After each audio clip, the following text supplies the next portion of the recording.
kami ni ate. Ang aking new friend po dito lang sa Erlenbach. Ang sarap po ng ulam po namin mga katropa. Flex po namin sa inyo. Ayan. Ang bango ng amoy, nakakatakam. Grabe. Ayan, bait naman ang kusinero ko. Tapos, ito. Ang sarap. Mamaya na po namin lalagay yung gulay kasi malalata. O, tingnan niyo mga katropa na. Ang sarap. Nagugutom ako sa amoy. Ayan po. Salamat ate. At maaga po kayong dumating. At gumawa kami ng aming snack. Ayan, kakainin namin ito ni ate.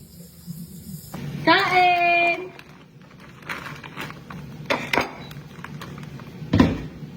Kain tayo. Gumawa si ate ng guacamole. Ang tapong pagkagawa mo ka? Ay, may limon. At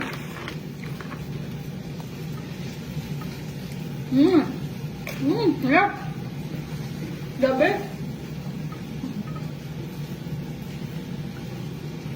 Delicioso. Ang ibig sabihin sila ng delicioso. Sarap, delicious. Napakasarap.